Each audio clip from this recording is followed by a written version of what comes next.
Hey guys, what's up and welcome back to my channel. My name is Tess if you don't know me yet. I am a licensed esthetician and acne specialist. I'll explain a little bit more about my certifications and education and background in a moment, but I wanted to welcome you to my channel where we talk about skin and acne. If you like those topics, please make my day and subscribe. I'm so excited to make more content in the new year and get more back into YouTube. I think this past year, trying to juggle everything, I have a podcast, Instagram, TikTok, YouTube, it was a lot, but I have now adjusted my podcast so I'm uploading every other week, which I'm hoping will give me more time for YouTube. So more to come this year and I could not be more excited about it. Today we're going to be talking about hormonal acne. I want to share some of the misconceptions, a little bit more about what is going on with hormonal acne, as well as some treatment options. So I'm so excited. Let's get into the video. A little bit about my expertise and background before we get into the video. I'm of course a licensed esthetician. I'm also double certified in acne as my specialty. I've done both Face Reality and Douglas Preston's acne training program. In my opinion, those are the best and most prestigious acne certification programs in the industry. I've also been so fortunate to have worked with and trained with some of the best experts and icons in our field, including Douglas Preston. I was actually his acne client once upon a time when I was struggling with getting my acne under control. I've also been lucky enough to work with Jan Marini so closely over the past couple of years. If I've had a challenging acne case, I've been so lucky that she's been just a phone call away to talk to and get her take on things. And I also have to thank my dermatologist, Dr. Andrea Austin in San Francisco, who has taught me a lot as well, and who I think is just an incredible, amazing derm that I look up to so much. I've learned a lot about medications and their place in the industry as well from working with her. I now have my own virtual consulting business where I'm able to treat people all over the US and help them clear their skin and support them virtually. So my website is tessaskin.com. I'll put it in the description box if anybody wants to check it out. I'm getting a little heavy on clients, so I'm not sure how long I'll be taking new ones, but for now I do have some spots available and I would love to meet you and treat you. Firstly, let's talk about the term hormonal acne and why I'm using air quotes. So when it comes to the term hormonal acne, I think everyone generally knows what this means. It tends to look like inflamed red, possibly hot to the touch, painful cysts or nodules, generally along the cheeks, jawline, and sometimes the neck. Now, if you were to go study dermatology or aesthetics, you might be surprised to learn that there's really no official hormonal acne term or classification. The reality is that hormones play a role in absolutely every type of acne. So while there might be a stronger component that is hormonally driven when we're talking about that inflamed jawline acne, I do want everyone to understand that all acne involves 4 different components. And I have done a podcast on this before. It's a really great episode, and I do suggest going back and listening to it if you would like. I'll link it below, but it is my episode titled The ABCOs of Acne. And in that video, I talk about the 4 prerequisites for acne, which are A, androgens. These are the male hormones that women can actually have as well. They include testosterone, DHT, and DHEA. Next, we have bacteria, aka P. acne bacteria. This is Propionic bacteria, and we all have this on our skin. It is not harmful in and of itself, but when combined with the other prerequisites, it becomes a factor in the development of acne. Next, we have C, and this is an abbreviation for skin cells, which are always involved to some extent when it comes to an acne lesion. When we're talking about acne, we want to remember this is a disease of the pore. So there may be other imbalances and triggers happening that are significant, but we are also talking about a pore that is malfunctioning. It is dysregulated and it is producing excess skin cells at a rate that the follicle cannot withstand. And when I say the follicle, this is actually a hair follicle. I think we tend to call it a pore, but it is very small. It's the size of a single strand of hair. So it's a very tiny cavern, and this fills up with bacteria, cells, and oil. When we have an acne-prone pore, it's very important to recognize we're talking about retention hyperkeratosis. So this is producing skin cells at a higher rate than a normal non-acneic pore. Acneic pores tend to be dysregulated and produce about 5 times the rate of skin cells that a normal cell produces. So that is a lot of microscopic debris that is piling up in the pore, which can lead to an impaction. Lastly, we have oil, and I do want to make a distinction because it's very possible to have skin that feels more dry and still have acne breakouts. A lot of my clients are more on the oily side, but many of them, probably half, are really not producing noticeable oil or shine, at least not all over the face. So when I say oil, it doesn't mean that your skin has to be obviously oily.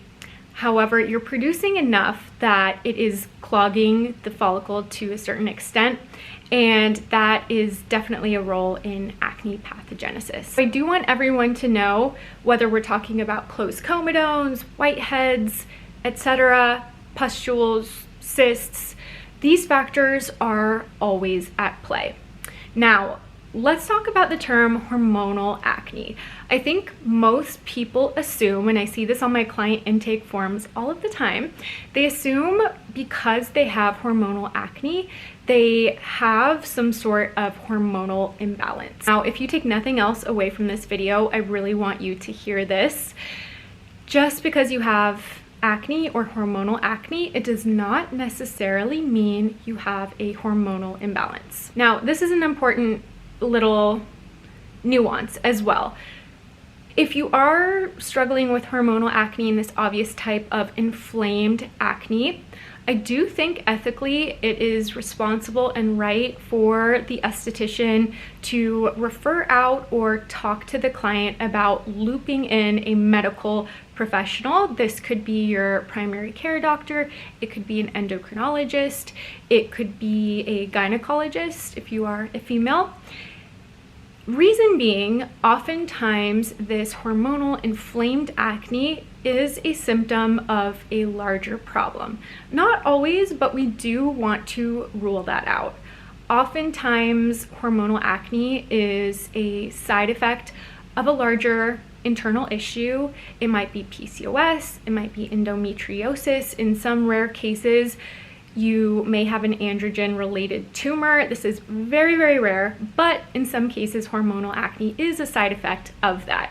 So in this case, acne is kind of the messenger, and it's the red flag that is causing us to pay attention to what's going on in our body. And I do think everyone should rule out a potential medical issue just so they have peace of mind and so that we can more fully understand the possible root cause of the issue. So one of these medical professionals may recommend getting blood work done or a hormone test done. Oftentimes, these yield no obvious result and really are not helpful. However, I do think it is a good idea. Again, more often than not, these tests come back as normal. This can be very confusing for the client because they're thinking, why do I have all this hormonal acne if I don't actually have a hormone problem? What is up with that? The reason for this really goes back to the androgens I was talking about. Sometimes when we are talking about an acne-prone person and hormonal acne, there might be elevated androgens, whether it's testosterone, DHT, or DHA. And then on the other hand, we do see hormonal acne in those who have no elevated androgens and no hormonal imbalance. So what's going on here does actually have to do with the androgens, and it's not necessarily that they are elevated or imbalanced. However, the reality is that the individual may be sensitive to the androgen activity that is happening in the follicle. When I say some people are sensitive to androgen activity, this can trigger acne really in two very simple ways. Androgens can increase sebum or oil levels in the skin, and they can also lead to clogging of the pore, which leads to comedone formation, or that impaction that becomes an acne lesion. So again, you may not have a hormonal imbalance. Some people who struggle with PCOS, for example, can definitely have more hormonal acne, but there are others who are just, I'd say, sensitive. They have a follicle that's very sensitive to increasing oil levels or comedone formation, aka they just clog very easily. Let's talk about some treatment options for hormonal acne. One of my mentors, Jan Marini, is famous for saying we have to interrupt the acne process. This essentially means we need to get into that follicle, which is very tiny, and we need to use products that are going to have an effect on bacteria, on skin cells piling up, and oil. So you can get to know your products that you're using at home or others on the market and start to research and understand if they are doing enough to interrupt that acne process. One of my favorite ingredients for the treatment of hormonal acne is benzoyl peroxide. Benzoyl peroxide is the most effective ingredient we know of for the treatment of acne, and it actually does address those three components I was talking about. It has a slight desquamating or exfoliating effect on skin cells. It is able to bring oxygen into the follicle to kill that propionic bacteria. And lastly, it does have an effect on oil. It helps to reduce oil, and it can have some drying effects. So I'm very particular with the benzoyl peroxides I recommend, because if you're using a product like benzoyl peroxide or an ingredient like BPO, and it is not formulated intelligently, if it is strictly just drying the skin out, which can be very common, especially with prescription BPOs, this leads to intolerance of the product, barrier dysfunction, and you're not able to sustain using that formula. So I do believe there are some formulas that are much better than others when it comes to BPO. One of my favorite brands for acne-prone people is Glymed Plus. They do a lot of comprehensive testing on acneic people, and their formulas are non-comedogenic, so they are not going to clog your pores. They're also extremely well formulated with the best quality botanicals and ingredients. There's also always an element of balance, which is so key for acne sufferers. It's not just about drying the skin out as much as we possibly can. So for example, in the Clear Skin Cleanser by Glymed, which is a 2.5% BPO cleanser, it is an aloe base and benzoyl peroxide. So just using one of those is not sustainable and effective to use in the treatment of acne, but because the formula is so balanced, you're able to get the highly effective results of using BPO without over drying the skin. And acne still needs hydration, it still needs water, it still needs anti-inflammatories and calming ingredients. So that is something to remember, and that's one reason I never recommend picking up just like an acne kit, because when you're buying a kit, they're just giving you the active ingredients for acne. They're not giving you a comprehensive treatment plan to support your skin and your barrier health. And this is key for longevity and being able to sustain using your acne treatment products and being able to use them every single day.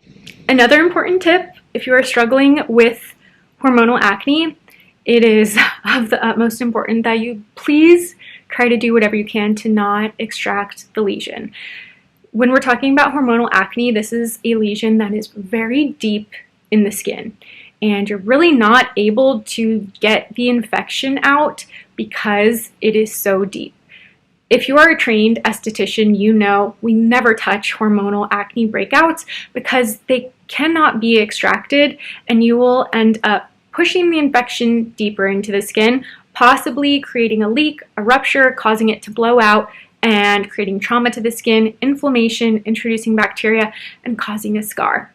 A scar is permanent damage to your collagen, and there are good treatment options out there for collagen induction therapy, such as microneedling with PRP, Morpheus, Matrix Pro, different lasers, but these treatments are expensive, and you wouldn't just be getting one of them, you'd be getting a series of 5 or 6, and that can get into thousands and thousands of dollars. Oftentimes, it improves the scar, but it does not get the skin back to what it was. So do whatever you can to try not to extract or pick.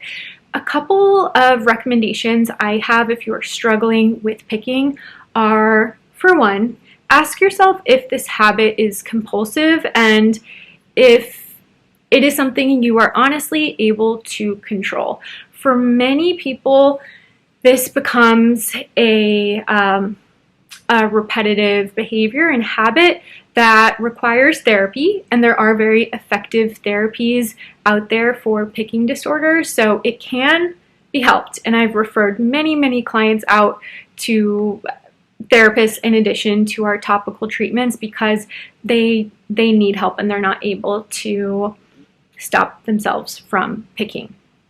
So that is number one. Please seek therapy if you feel the habit is out of control and you notice you are harming yourself. The next tip would be to try to use ice instead of picking.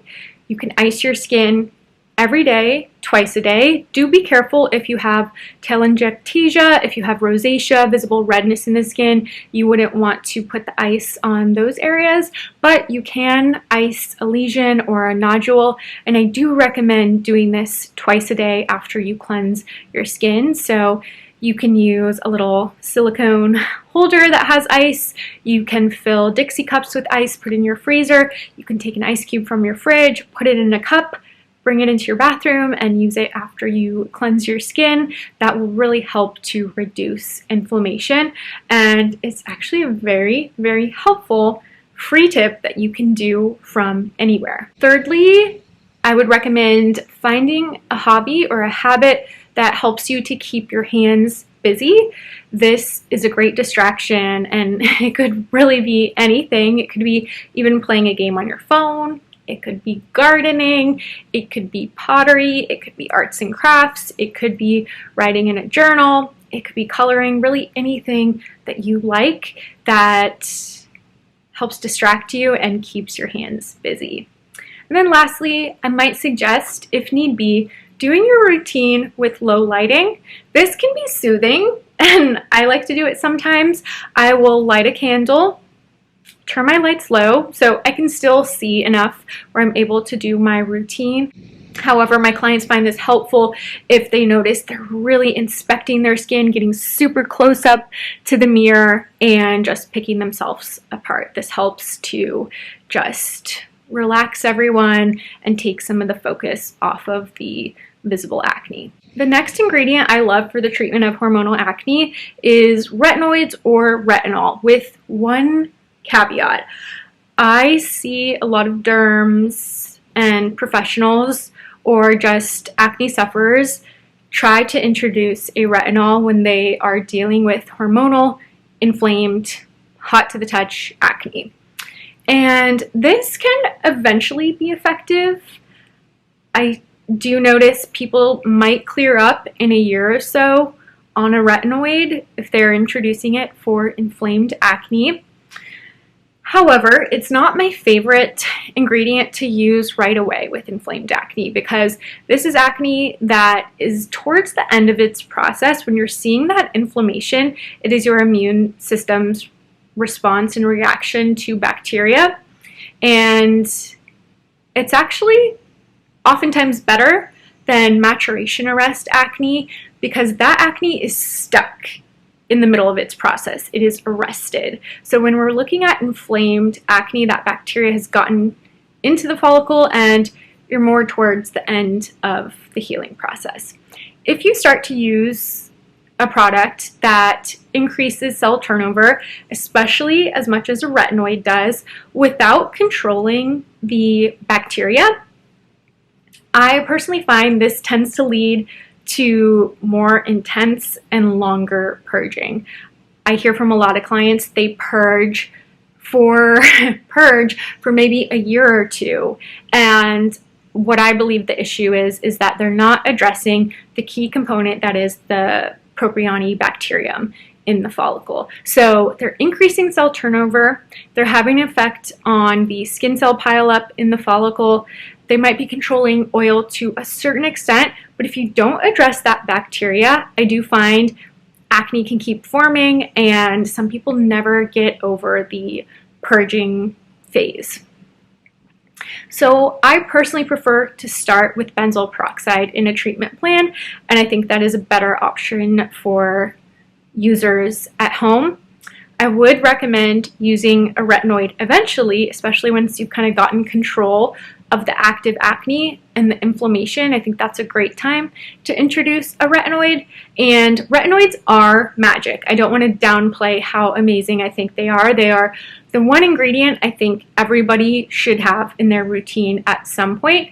Our skin knows exactly what to do with retinoids because we have receptor sites in our skin, which is like so cool. When we start to use a retinoid, we are essentially handing our skin instructions and a manual for how to behave, regulate itself, and act more normal. So when we start to use a retinoid, this unlocks receptor sites, and we actually have genes that are impacted by the use of a retinoid. So it's like we're literally handing our skin instructions and handing our DNA a manual for how our skin can improve. Like how cool is that? It really fascinates me. But using a retinoid is something that will help to regulate skin cells piling up in the pore. It will help to regulate that oil a little bit. It will help to encourage collagen production. And something else that is a big misconception about using retinoids is that they thin the skin. What is actually happening when you start to use a retinoid, that follicle gets cleaned out over time. This creates a more compact, flat stratum corneum, the outermost layer of the skin, so it looks clean, it looks compact, it looks glassy, and we're not impairing barrier function as long as you are using the right retinoid for your skin, introducing it correctly, and supporting your skin and your barrier with hydrating, soothing, barrier reparative ingredients. You cannot forget to support your barrier while you are using a retinoid, but when done correctly, this is actually going to make the skin stronger. The comparison I love to use is kind of like strength training. You wouldn't not go to the gym because it makes you sore and that's uncomfortable. Yes, it is an uncomfortable part of acclimation, but it's key to longevity, to overall health, and to getting stronger over time. When you start to use a retinoid, yes, you can have dryness, redness, irritation. However, I think it is so worth it for the long-term gain of strengthening your skin. And not only that, thickening the dermis. This means we're producing more collagen and your skin is more dense, it's thicker, it's sturdier, and it's more resilient. So that is exactly what we want. And if you're somebody who's thinking, I'm sensitive, I can't use a retinoid, I promise you, I think most people can use a retinoid. However, it all comes down to introducing it correctly. So if you're struggling with that, I can help you one-on-one via a consultation. but I can promise you, my skin was so weak. I assumed it was sensitive before I started to use professional skincare and a retinoid. My skin is now stronger, more resilient. It can handle a lot. It can handle changes in environment, and it can handle some triggers. It is now just so resilient because I use the correct tools for my skin to be strong, healthy, and withstand a little bit of stimulation. Stimulation is not necessarily bad. It's all in how you do it and how often you do it, but stimulating your skin, just like working out, lifting weights, is good for us. When it comes to hormonal acne, we want that benefit of stronger, more resilient skin because it means your skin will be able to heal and respond better and faster to acne trauma, acne lesions. It will be able to recover from pigmentation, discoloration, infection, and even scarring a lot better if you are using a topical retinoid. I also love ingredients like CBD and microsilver. Glymed has a really incredible serum for inflamed skin and hormonal acne. I love adding this serum to treatment plans so that it's not all drying active ingredients, but really looking at high quality serums that have good anti-inflammatories, healing ingredients, and having at least 1 or 2 products, maybe it's a toner and a serum, that have these good hydrating, balancing, anti-inflammatory ingredients, and using those in combination with your other active products to ensure, again, we're not just drying out the skin and taking. We want to also put good ingredients back into the skin as well. Let's talk about lifestyle changes next. I generally think lifestyle changes can be required for more persistent and resistant acne. I do get some questions via DM of, people saying, I want to do your program, but I don't feel like I'm ready to make any lifestyle adjustments. And to that, I would say, keep your money.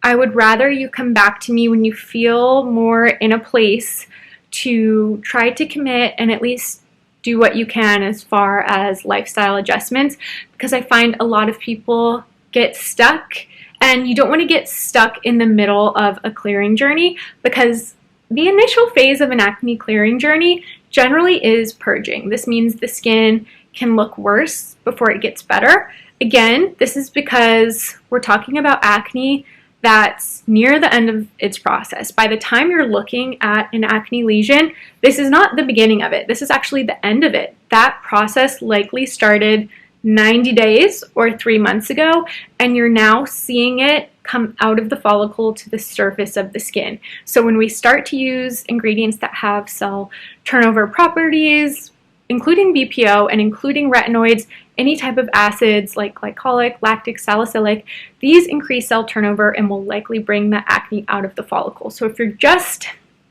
using the topical products, but you're still triggering the acne, and that's happening on an ongoing basis, I'll be able to get you to your clearing potential. When I say lifestyle adjustments, there are a few key things I have in mind. For one, stress management is huge. Stress is never going to be eliminated from our lives. It is actually healthy, and it's normal to have stress. It can drive us to success and to stay motivated. However, when we're talking about acne patients, many of them may not realize the impact stress is having on their skin, and it is actually one of the biggest triggers for an acne-prone person. So I would say if you're watching this and you feel like you want to be better about managing your stress, try to do a few things. Try to slow down throughout your day. Try to not be so go, go, go. Try not to overload your plate, and definitely try to carve out some you time. I think a lot of people use workouts as their outlet for relaxation. If you love working out, that's amazing. I would still encourage you to do that, but I would also try to have some moments in your day that are, this can be really hard for some people, moments that are more inward, for calming, trying to connect to your breath, slowing down as opposed to a vigorous workout, which can actually be stimulating for cortisol in hormones. So try to have some pockets in your day, in your week, in your weekend, where you plan out activities that are for slowing down, being calm, and even just resting. I think that is very, very key.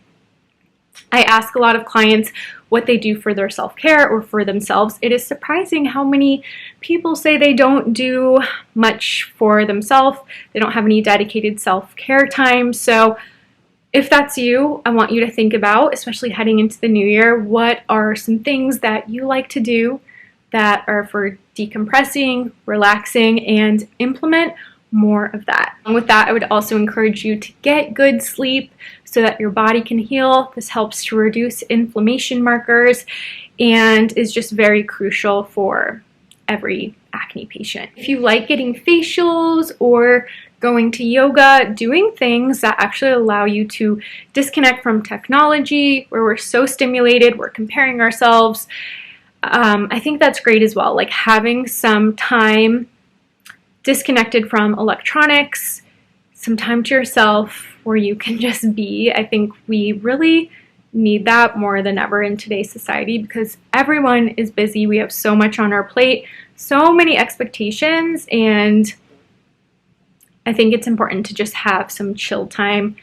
get good rest, and really remind yourself that you are worth that time, and it's key to every healing journey. If there's anything in your life that is excessively stressful or toxic, whether it is a relationship, a family member, a coworker, really anyone, this is not always easy to do, but I do think it can be important if you can limit contact with that person or remove yourself from any kind of toxic situation. I think that can actually be huge. Do you notice in talking to a lot of acne-prone individuals, many of them did have a very stressful event that preceded their acne activity? It could be something like moving schools, a breakup, stressful home life, anything like that, even getting married or getting divorced, big things like that. So again, I would just encourage you to do as much self-care and take care of yourself as best as possible. I want to talk a little bit about nutrition and diet and the role that can play. It can be very different for everyone, and the data can be inconclusive depending on which resources you are looking at. I will say, from my experience, there are some foods that I do see exacerbating acne and hormonal acne. One of the bigger ones being dairy. I do notice dairy is having a comeback. It's becoming trendy and a lot of people are favoring it to alternative products and milks. And while I think there are a lot of health benefits for dairy, and if you're wanting to gain muscle or you're on a fitness journey, it can be superior to a lot of the alternatives. However, I would say for a hormonal acne person, it can make clearing really difficult, especially because we are milking the pregnant cow.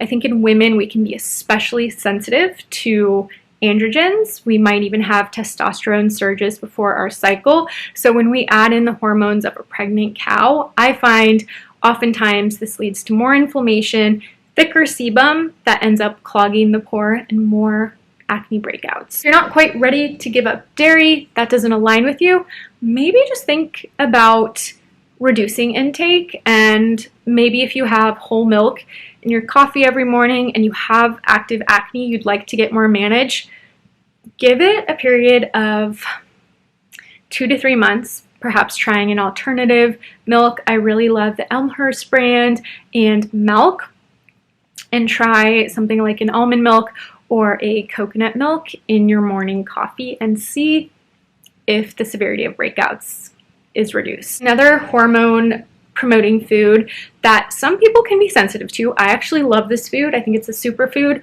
I eat them almost every day, but some people are very sensitive to eggs. It can be because of the albumin protein that some people have a hard time digesting, and it could be from the added hormones in the eggs. So that is one thing to consider. Also notice foods like peanuts and peanut butter can have an elevating effect on androgens, so I would suggest swapping for cashew butter or almond butter instead. Lastly, one of the bigger categories that gets overlooked is foods that have a high glycemic load. So all foods have a GI score, and this is indicative of how the food spikes your blood sugar. We do know, this is one of the things we do know conclusively in looking at nutrition and acne sufferers. We know that people who consume a high glycemic load or a more standard American diet do tend to struggle more severely with acne. So I would encourage you to also look at the GI score of foods and consider how you can have a more balanced meal. I think an easy rule of thumb is trying to make 50% of your plate protein and doing this at every meal, especially breakfast. One factor that is often prevalent when acne sufferers do not have an actual hormone imbalance, they might be sensitive to androgens and the activity in the follicle. There also might be some level of insulin resistance. Insulin resistance means your cells don't respond normally to glucose, and for this reason, it's extra important to try to consume balanced meals. I noticed breakfast is huge for acne sufferers because when they don't have other fats and proteins in their system and they start their day eating high glycemic foods and standard American breakfast like bagels, toast, avocado toast even, oats, cereals, pastries, this can lead to spikes in blood sugar that is essentially elevated for the duration of the day. So perhaps evaluating your diet and looking at not only things like candy, sugar, and desserts, but also simple carbohydrates that convert to sugar, such as white rice and any kind of breads or pastas, and asking yourself if you're eating those regularly throughout the day or just frequently in your diet, and can you swap those possibly for more medium glycemic foods? Some that I really love and would encourage acne sufferers to have as their carb sources would be things like brown rice, quinoa, lentils, any kind of beans, black beans, pinto beans, those are great.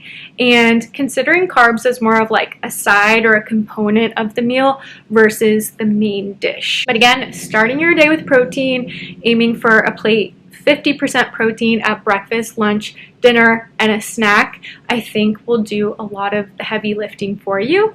And then, of course, just trying to include whole foods, less processed foods, more foods from the earth, and aiming for a high intake of fruits and veggies, maybe 4 to 6 servings per day, I think can be really helpful. Lastly, I want to touch on the idea of medications in the treatment of acne. I think I'm a little bit unique from many estheticians in that I'm not opposed to medications, and I think there are a lot of instances where it can be warranted, such as when affordability and finances are an issue and people can't afford a whole routine. I've had very young clients who are not able to make changes in their lifestyle, or they maybe can't, again, afford a full topical regimen that would be effective. I think for some people, the mental health risks are more severe than the risk of the medication itself. So while I don't think medication is ideal, I'm just saying I understand the place for it and why derms prescribe them. I do see an epidemic of prescriptions being handed out very casually, and I think one of the main issues I am seeing, and that I think a lot of people are aware of, is that just the medical system and the insurance system itself does not allow for thorough appointments. So what I hear 99% of the time from clients who've seen dermatologists, and I love derms. I have an amazing one myself. I think there's amazing derms out there. However, the feedback I'm hearing is that people are getting handed prescriptions like antibiotics and Accutane first thing before trying any other treatment options, before any questions are asked, and people are getting that after less than 5-minute appointment. And ethically, I have an issue with that. And this is why with my business, I try to be the opposite. I try to be a place where people can share their story, we can talk, and they don't feel rushed, and they understand their treatment options. So I think that's my main issue with medications. I think they can all have their place. I think for the most part, they're just not something people are meant to be on forever. So I do want people to understand that. You can't take spironolactone forever. You don't want to be on an antibiotic forever. You certainly can't take Accutane forever. And it is really important to understand what is happening in the follicle and the root of acne, because even after you go on something like Accutane, it's always possible, and it's very likely the acne will come back unless you interrupt the acne process. So even though something like Accutane, it does clear some people for life, for many people, the acne comes back. So you want to think of it as almost giving you a fair head start. And then once you're off the prescription for the appropriate length of time, do what you can in your lifestyle and topically to interrupt that acne process sufficiently. Spironolactone is commonly prescribed for the treatment of acne, and what it is essentially doing and why it's helpful for hormonal acne sufferers is it's quieting those androgen receptors. So in the same way we talked about how some people are sensitive to that androgen activity, it's essentially like shutting it off so you don't have that stimulation that triggers the acne process. So for some people, if we're not talking about a true hormone imbalance and they're doing everything they can topically and in their lifestyle, but they still have that sensitivity in the follicle, that's an instance in which I could see spironolactone being very helpful. And again, the risk with hormonal acne is the scarring and the lifelong ramifications that can have on somebody's mental health and outlook and just self-concept. So I think there are situations in which it might make sense, and I would encourage you to, again, look at lifestyle, perhaps work with a professional, possibly myself, to help you manage the topical component. And at that point, if you still need medication, it could be something to talk to your doctor about. Dr. Dre and Dr. Samantha Ellis are some derms I really respect on YouTube, and they have some great videos about hormonal acne, medications, etc. So I'd say go check them out. Lastly, I just want to say clearing acne, it does take time. So try to be patient and gracious with yourself. Practice affirmations, do things that make you happy. It's so much easier said than done, but try not to focus on your skin and overanalyzing it every single day, because the change will take time. It's not going to be obvious on a daily basis, and oftentimes it gets worse before it gets better. So you have to make sure you're working with a professional you trust and give it time. This concludes my very lengthy video on hormonal acne. If you made it this far, thank you so much for watching. I love you so much and just can't thank you enough for being here and supporting me and just giving me my literal dream life. I'm so thankful I get to do this, treat skin, and help people. I wouldn't want to do anything else, and I love being able to share it with you. Please leave any questions you have for me in the comments. And again, if you are struggling with acne, please know I truly believe there is help out there for every single person. So keep the faith, do not give up. I love you so much, and I will see you for more videos in 2024.